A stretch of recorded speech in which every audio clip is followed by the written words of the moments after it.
Good morning, YouTube. Mochismo Eugene. Welcome to another video from Exit Strategy. It's morning here in upstate New York. Wherever you are, I hope you're having a beautiful day. Let's talk about female narcissists and how they use external, superficial looks to entice, lure, and deceive.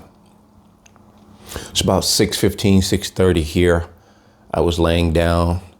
I've probably been asleep for some time, but it woke me up and I could probably sleep in. I'm still trying to, heal my foot, but just, staying off of my foot. But this is something that was pressed upon me and I need to really talk about this.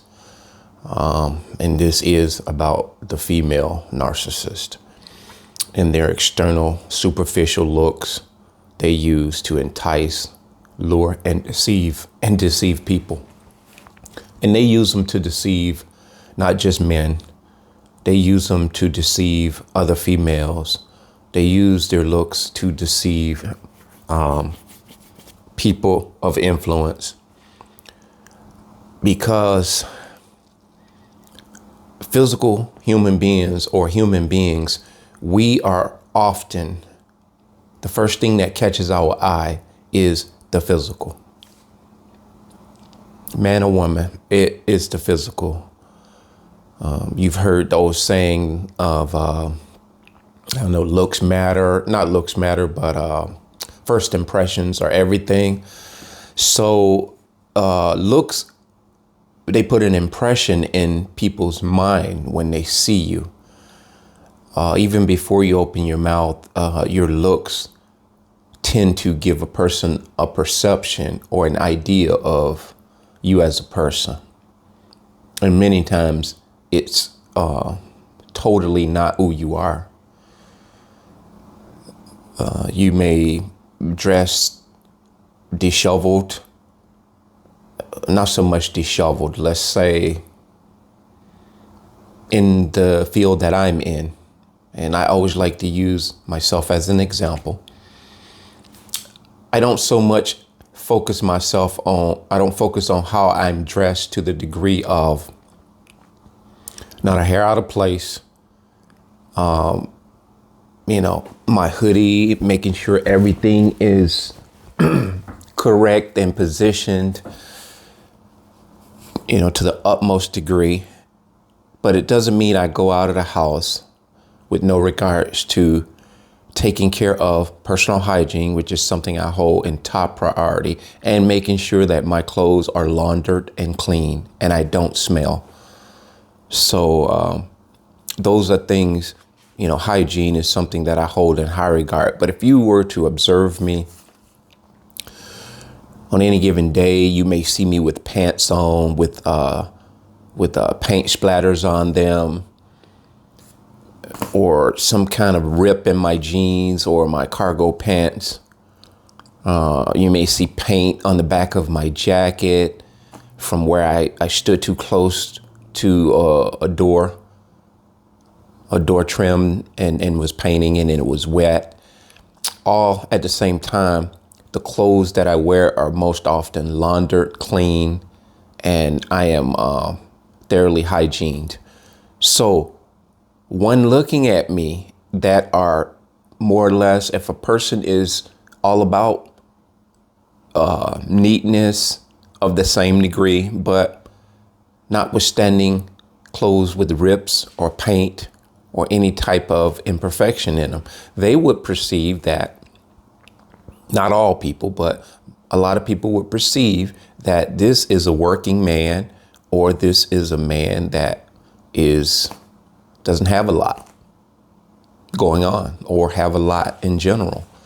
It just depends on who the person is and how they're paying attention and what they're really getting off of that person that they are observing. So back to point, let's bear these things in mind. Narcissist females, they dress specifically and purposely to entice, to deceive, and to impress and lure. And so it is contingent on them getting you to bite the bait. Because in their superficiality is where it matters to them. They don't have any depth. They don't have any substance. They're empty. There's nothing inside of a narcissist, female or male, but in this case, we're talking about female narcissist. There is nothing inside of them that is noteworthy to be had or to be admired. Not one single thing. Because these are individuals that from one minute to the next, they are in costume. They are in role play. The best way to explain it to you, theatrically speaking, if you've ever went to a play, do you see how, or you've went to an audition, or you've seen how actors and actresses audition? When they are in their role, they are dressed a certain way. They may have to have a cut lip and fake blood, but that's just for that scene. Once that scene is complete, you hear them say cut. That persona that they had, it dissipates. And they go back to the dressing room and laugh and have coffee like I'm having. And you go on to watch this movie weeks later when it comes out, or years later, whenever they complete it. And you're so captivated. You're so convinced in this role that they've played. Take Samuel Jackson. He played in a movie called Lakeview Terrace. I believe it was Lakeview Terrace. Wow.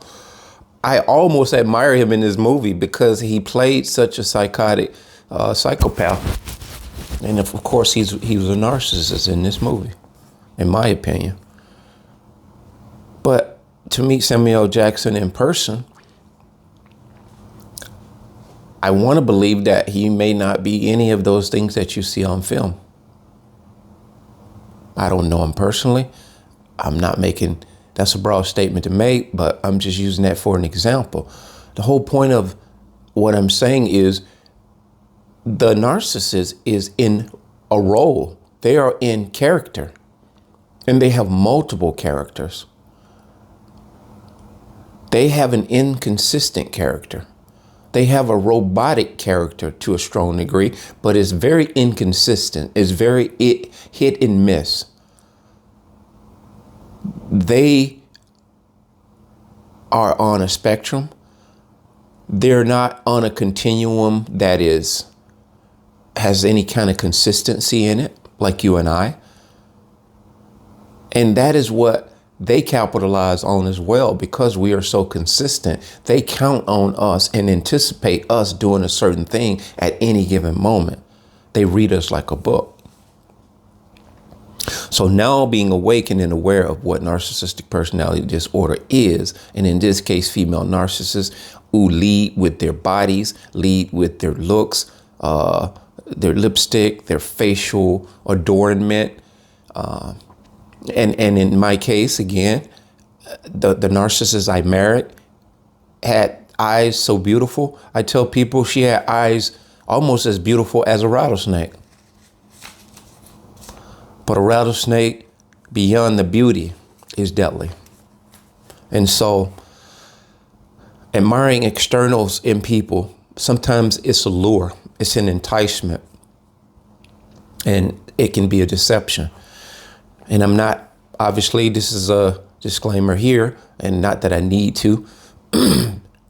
This is not, just say women who dress and adorn themselves, wear lipstick, makeup, extensions, weaves, and all the different things as far as their clothing go. It's not to say that they're always enticing, impressing, deceiving and luring people for all the wrong reasons. No, sometimes it's just making an impression on the person in specific. Say a job interview, you want to dress either casually or professionally, depending on what position you're applying for.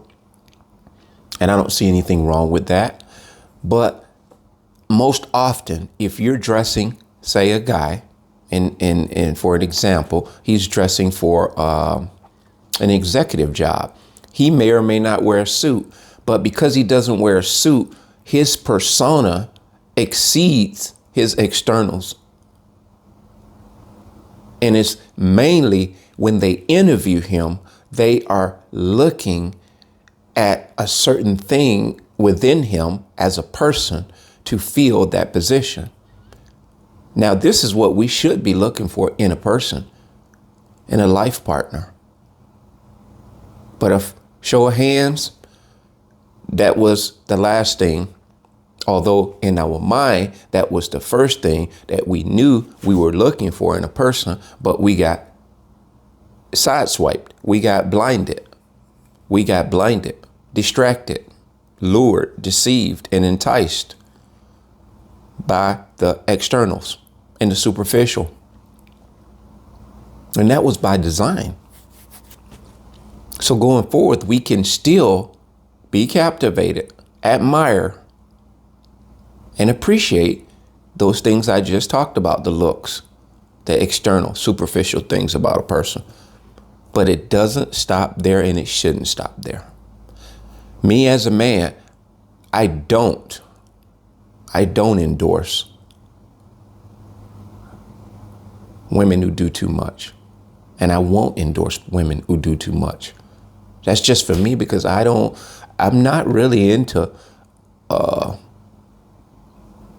all into less is best. And that's just my personal preference. That is no insult to you women who aspire to do the things that you do to a large degree before you go out the door. To each his own. Free will is yours. Do with it what you will.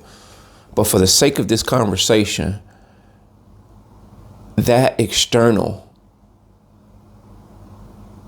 superficial thing that the female narcissist does is often what she is banking on. And 10 times out of 10, it's successful. She can get that job. She can get that position. And not to mention a little bit of a flair along with those superficial looks. She'll put a little more switch in her swag. She'll throw her hair a certain way. She'll have a button or two extra loose. She'll sit a certain way and indirectly switch positions in a chair, almost like Sharon Stone did, thereby exposing everything her mother told her she should have kept her dress down about. You get the picture. And in this day and time, there are a lot of women, not all narcissists, who are following the trend of less is best, or less is better, less is good. Because in this world we're living in, where the world has you deceived into believing you can go out of the house without a bra on. Matter of fact, the more you show, the better. The more you expose, the more you leave nothing to the imagination, the better. And me as a man, I want to let you know, women, as the song go with Bruno Mars, you are amazing just the way you are. You don't have to do all that. And when they said doing too much, you ain't even going the distance to even do too much, because you're exposing too much. Yeah, the eyes like what you're showing. Excuse me, guys. My nose is irritating. eyes, the human eyes, that's where we take in through our sensory, one of our sensories, which is sight, smell, taste, and hearing. We take things in through these avenues, but the eyes, they say, are the windows of the soul. And so when you dress a certain way, the enticement that you are creating, you have to be responsible with that. No, it's nobody else's job to be responsible for how you carry yourself. And that goes for men too. That's your personal, individual responsibility. You can't blame anybody for your lack of accountability in that. So, not to belabor that, the female narcissist is always, constantly, consistently. It's a way of life. They have to lead with their body, because that's the only thing they have. And in many cases, that ain't much. But they do what they can with what they got. They do what they can with what they have. And it's no wonder. Nose is irritated today. It's no wonder while you see this movement, which has always been the case, it's just more exposed and realized now, that the age of promiscuity, the age of lack of discretion,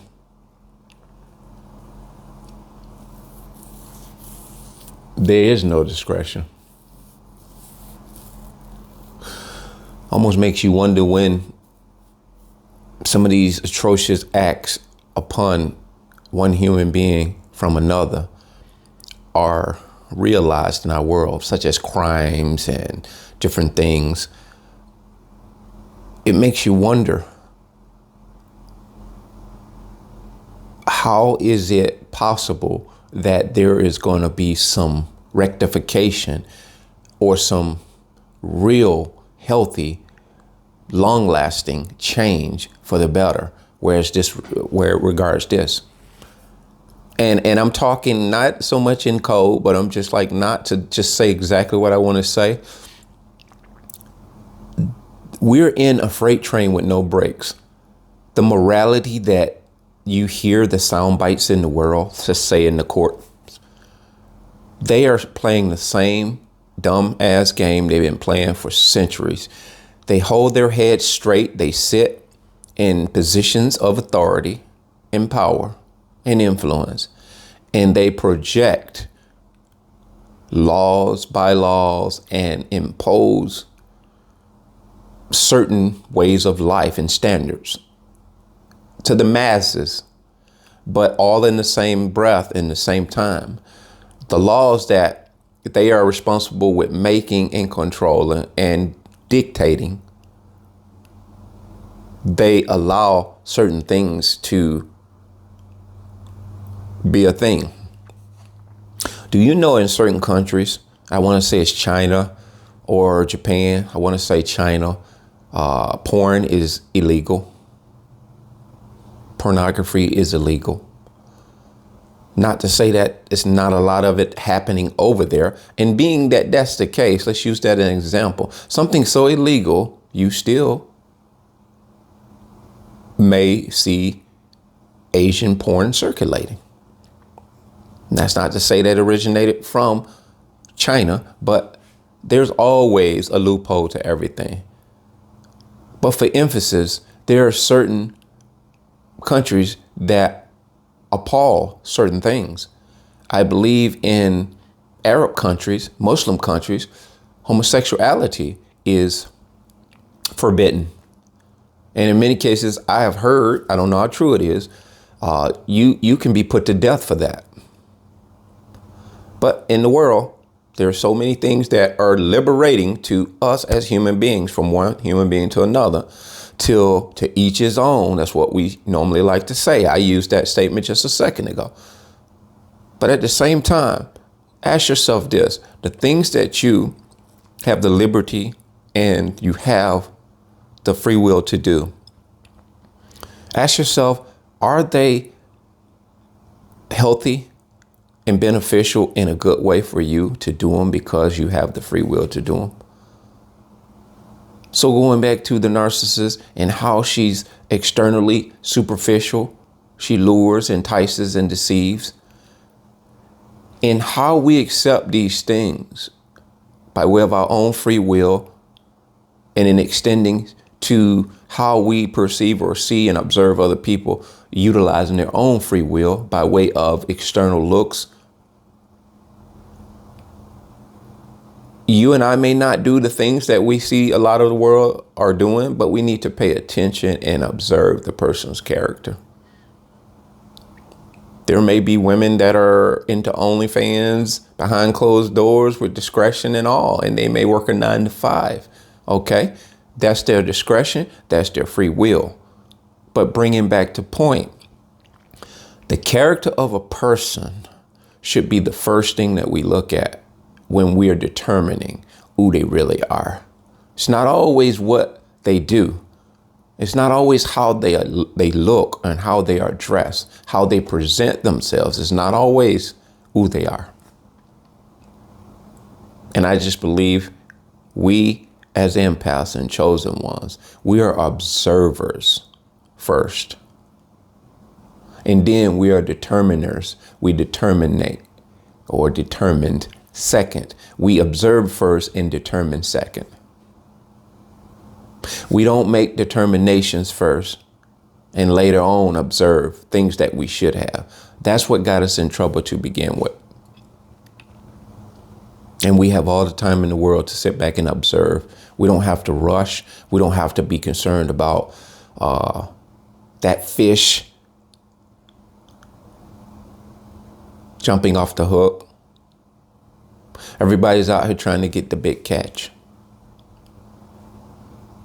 And a lot of men are rocking certain women beside them just to say, I got her, because everybody else want her, I got her, vice versa. Women who are getting locked in with men in sports, men in positions of authority and power, when in fact, there are so many things, atrocious things associated with these men's lives that these women didn't know when they met them. But they went along, got along to get along, and later find out that they're in a mess. They're in a hot mess with somebody they didn't even know. So it's important to pay attention. Don't always be concerned or focused on a person's externals. Matter of fact, if they're doing too much and there's a lot of externals going on, a lot of moving parts, they're doing this, they got that, and you wake up the next day and there is nothing about this person that belongs to them. Everything on them is an extension of somebody else by way of the superficial garb, the superficial things that we put on to look the part. And I can go in on the men, but I didn't want to do the men versus the women in this particular video because that's a hot mess in and of itself when you talk about those guys, the men narcissist. So female narcissist will do this, entice you, lure you, and deceive you. So be mindful of that. That being said, bless.